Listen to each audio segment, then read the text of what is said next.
Wow, very different morning. Look, just a slight breeze right now, though they are warning us that it could get stronger in the afternoon and now going through tomorrow. Hi everybody, it is Robbie from Southern California, and I just wanted to come on for a few moments to let you know that it's beautiful, breezy, but okay. I'm still praying and it's so sad. They're now saying 15,000 homes. That number seems awful high that have burned, but that could be apartments and stuff. I don't know. It was just something I heard on the news. We are still in very high fire danger. What happened last night after I had finished the video and I added those clips in is there was a fire over the ridge there. And now I'm in my backyard. I'm not standing on the deck, so it's harder to tell. But if some of you who follow me and watch our videos, you might get an idea. You can hike through there, and there's another hillside there. It's actually part of the hillside, I believe. Gary got a bathtub there once. Somebody gave it away. And a fire started there. Now, we couldn't smell it the way it was coming through the canyon, so I didn't know there was fire. Then we had all the fire trucks here, and they were working on the hillside. They were going up. We can't see it now because where I am with all the trees, but Gary saw them with flashlights and they're hiking up the hill. My thought is, we don't know if they found the spot fire or not. I don't believe they did. See how the hills are? And they keep it beautiful and clear. That's not the hill they went on. It was one over on the other side here, but near here.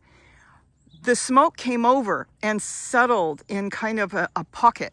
And the people down there must have smelled it, and they called the fire engines, I should say the fire station, and they zipped out here. Now, I have had this happen before because you've seen my deck, and I can stand out on the deck, and once I called them and I said, you know, I smell smoke, but I can't see anything. And the reason I call is because a house burned down once and I saw it. And I didn't see it for hours later until the smoke started coming up and I had to call the fire department. But they all came, hook and ladders and 4 or 5 engines all came up, and I said, oh my gosh, I told you I didn't see a fire. And he said, no, it's part of our training. And he came in the house, looked on the deck and said, look, there's a fire down there over the hill, nowhere near here, you're good. And that's why, you know, we do this training. So it was probably not training, but they will come out here because we have a fire station right near us, thank goodness. So they came out, they checked, and then half hour later, I called 2 of my neighbors to let them know and let the other neighbor know who's close by that if something happened, I was going to break in and get their dog. And they said, of course. But the point is, the rings start going off and she sends it to me. And a lot of people on their ring cameras said, there is a fire over the hill there. And somebody said, did you call the fire department? And they said, yes, they're here and they're battling the fire. So it was small enough it never made the news. There's a lot of fires that don't make the news. So what I did today is I came out here, big yellow plane, and I decided to work a little bit, and then I'm going to go in and get a coffee or something. I'm almost thinking of baking a cake. I don't know why. Felt like cake. And I came out here and I decided to move some stuff. So this is what I did. First of all, I cleaned out the plants out of this, and this is very precious to me. My dad built this for my brother. Oh my goodness, it's 2 buckets. He used to work at a pickle factory and he used to get the leftover buckets.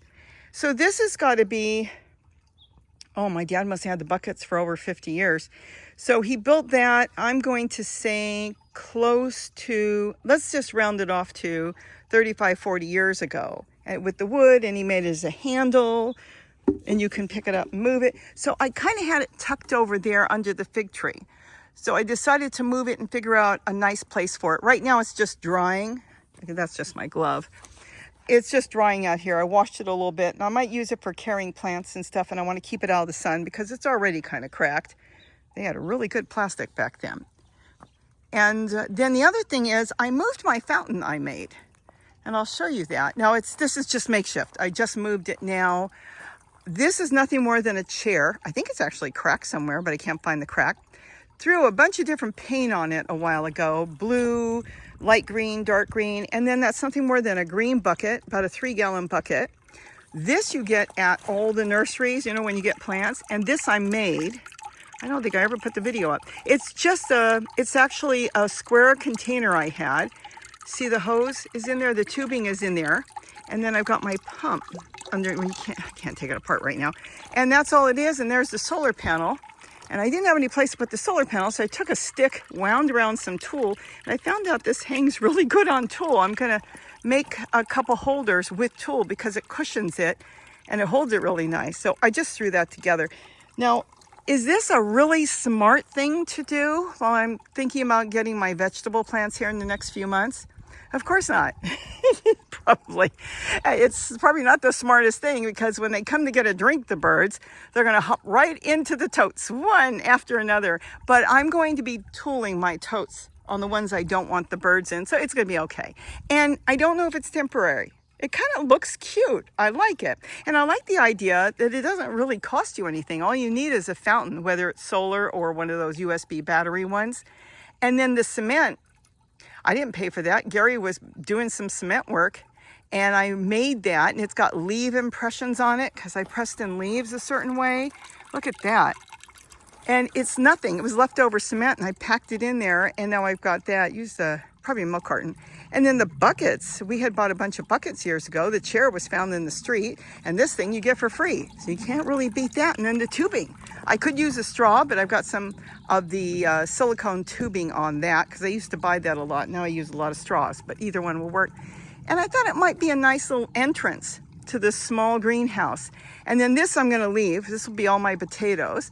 This is a lot of weeds are growing in these totes. And I'm not going to do anything with this yet, because even though we're going to be close to 80 degrees tomorrow, I think it's tomorrow, Thursday. The thing is, I want the birds and the bees to have something, and they feed on the sow thistle that grows here.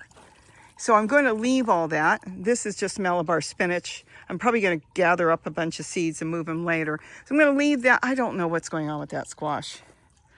We're going to have to talk about seeds, but this is really bizarre because I didn't have any male flowers that I knew of. I was running around looking for anything. Some of them were dried up. I didn't see pollen, and I don't know if it made it or not. But can you imagine squash growing in the middle of winter? I can't. And I got tomatoes in the dog kennel. Can you see that? I had to put it on the ground. I had that on the shelf. I did not plant that tomato plant. It came up in that little tiny shoebox type container, took off, growing straight up in the air, and I just dropped it on the ground. Being that there's not that much soil, I put another flower pot in there. You can probably just barely see the flower pot.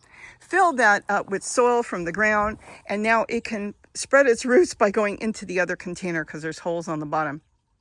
So I was working a little bit in there, but not much today. I'm just amazed that the dill in there, not the dill, no. I wish I would have planted dill. The thyme in there, both of them are doing good. And the one that's in the pizza garden died back. So it looks like I'm going to start all over with the ones I kept in the dog kennel. So even though it's not really covered yet, and I haven't done anything with the wire, I want to paint it soon. It's enough of a windbreak, for the cold air, even though it's not covered, to still stay alive and go really good. So that's what I did today. So I want you to know we're okay. A lot of people called the fire department. And then afterwards, after the fire department came, which was really interesting, at that point, we stepped out on the deck and it smelled like you were in the middle of a barbecue. So it's the way the wind whips around. And boy, do we smell it. But right now, it's still. They have told everybody to wear masks. Gary was wearing a black one, and then he switched over to white because he said when he was wearing white, he could see the soot. Even though he didn't know it was in the air, no, I'm not wearing a mask. I'm going to go in the house. I need to start doing this, and I don't know why I forget. Well, I wasn't planning on working out here, so I am not wearing a mask, but they want us to wear a mask because of all the toxins in the air. So that's about it. So I want you to know we're okay. It was scary because it was so windy, and oh my gosh, to pack up in the middle of the night, but I know a lot of them had to do that before, and it's just, I didn't know what was going to be because that was just too close for comfort. Literally, the way it was, if that would have been a fire in the hillside like that close and as windy as it was, I don't know if we would have had a chance to get back or what we could have done. But it turned out everything was good. And I think the state now, Southern California, is more prepared because they called in everybody. So I just want you to know we're okay. And it was scary, but it's still, we just have a slight breeze and everything looks to be good. And we'll see what happens later. Hopefully we won't get the really bad winds, but they said to be prepared.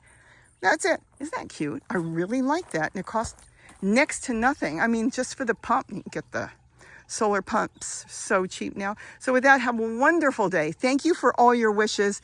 The ones that really need the prayers and the wishes of the people that have lost so much, even people displaced. It's so, so sad. And for the firefighters, they need all the praise in the world, and we need more. And they need to stop talking about bullet trains and putting money through on things that we don't need when we need public safety. But that's just my opinion. So with that, have a wonderful day, and don't forget to eat what you grow. Bye-bye. I think I'll tackle my strawberries soon.